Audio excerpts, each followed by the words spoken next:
All right, tonight we are going to make tuna casserole in Spain, which is an American dish. I have gotten these because they don't have egg noodles, or at least not the store that I went to, but this works just fine. And this is 500 grams, which is almost a whole pound.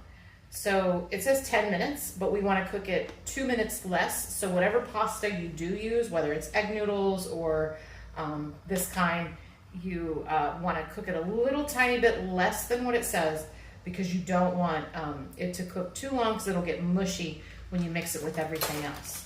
So we're going to boil this for 8 minutes, and my water's already boiling. I have all my ingredients ready. So here are my ingredients. I have, this is supposed to be a cup of peas, but I really like peas, so it's more than a cup. And this is supposed to be about 3 cups of cheese, grated cheese. This is about 250 grams of cheese. And then this is tuna. Now in the States, I usually use 3 cans of tuna. This is the tuna here, and I used 4 cans. This is 2 cans to this package. And the tuna is so much better quality in Spain, it's crazy. And then these are the onions. This is 1 small onion and 3 ribs of celery. Now celery is not a common thing here in Spain, so I had to go to the big store. Like they have really big grocery stores at the mall called Carrefour, and I went to Carrefour and got the celery. And this is the butter. We need about, well, technically 3 tablespoons, but I'm just going to use the rest of what's here. And this is 700 milliliters of milk, which is more or less 3 cups. And this is 3 tablespoons of flour. This is pepper in Spain. Pimienta negra. Molida is ground black pepper. And then I got this kind of milk, sin lactosa. Sin lactosa, semi-desnatada. That means 2% more or less fat, like at home or like in the States. And then sin lactosa is no lactose or whatever. And yeah, I know I have cheese, and that's going to be plenty of lactose, but I figure I'll cut it a little bit and maybe make it a little less difficult on my stomach, right? So what we're doing is we're cooking the noodles, and once those noodles get done, we can mix everything together. But while the noodles are cooking, we got to make our the sauce, I guess you want to call it, and we're going to cook it in this pan. Usually I like to put it in a big saute pan, but I don't have a big saute pan here, so I'm just going to cook it in here. It's about 3 tablespoons of butter, more or less. So we'll put that in there. And once it starts to melt really good, we'll put in the onion and the celery. You can see it's getting to melt. You don't have to melt it all the way to put the onion and the celery in, just enough to where the bottom of the pan is, because you don't want to burn the butter. So I'm going to put the onion and celery in, and I'm going to saute that. You don't want garlic or anything super spicy. We're just putting a little salt and pepper. And here's our salt. Like that. You don't want too much salt, because, you know, tuna in general is pretty salty anyway. We'll stir this up. I'm going to drain the noodles and put them back in the pot, because we're going to mix everything in that pot.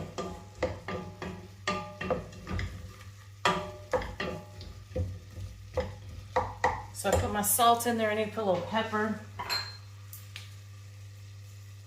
And you don't have to measure it or nothing. You can just decide, you know, how peppery you want it. It's really up to you. I like a lot of pepper. Now I'm starting to smell the onion and the celery really start to give off that aroma. And I can see that it's starting to soften up. The onions are becoming translucent. So now I can start to make my sauce. Now this is what we're going to do. It's called a roux. Oh, sorry, a roux. A roux. A roux or a roux? I think it's a roux. Yeah, it's a French term. And the roux is so that your sauce isn't lumpy. So what we do is we take this flour and we put it in. We sprinkle it. We don't want to just put it in a big clump. We want to sprinkle it around. and then stir it up and make sure you get all of the fat, which is the butter. And you can do this when you make gravy and stuff. You can do this with different types of fat. So if it's fat from meat you've cooked, or if it's oil or whatever, but you always have to have something solid in there too. And what happens is the flour coats the vegetables or whatever's in there with the flour and the fat. And what happens is when you put the liquid in this case it's milk, sometimes it's water, sometimes it's wine, then the flour will be able to effectively thicken the sauce or the gravy or whatever it is you're making. So I'm gonna put the milk in, and it's gonna thicken while it cooks. And I'm just gonna cook that for a little while, or let that cook for a little while I wash the dishes. You wanna be real careful when you're cooking milk like this, because you don't want it to curdle. So you gotta keep a real close eye on it, and don't cook it too hot, you know, at too hot of a temperature, because you'll burn it. While I'm waiting on that, I can put my tuna in my noodles. And I can put my peas in the noodles, but I'm not gonna put my cheese in the noodles because I want my cheese to be part of the sauce. We wanna whisk for this because we're gonna put the cheese in, and we want the cheese to melt. All right, this is very important. When you're ready to put the cheese in, you need to turn off the heat from under the sauce. So, and you're gonna sprinkle it in. Sprinkle it, sprinkle it, sprinkle it. Stir it.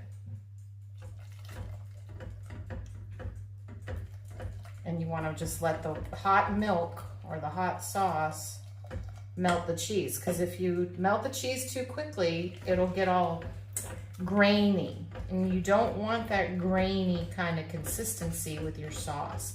That's why we turn the heat off of the stove before we put the cheese in.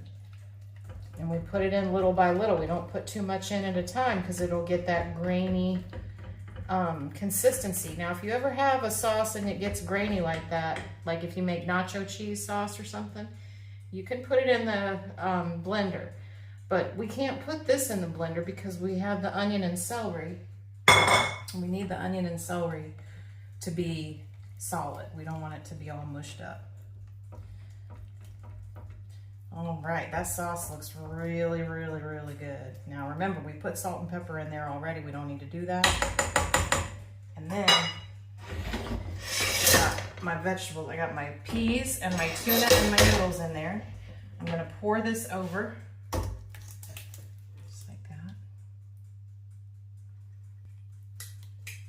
Now this isn't the healthiest meal in the world, but it sure is good comfort food. Especially when it's chilly outside. And it's been kind of rainy here. It's been pretty rainy and chilly lately. Past few days. We've got one more day of it.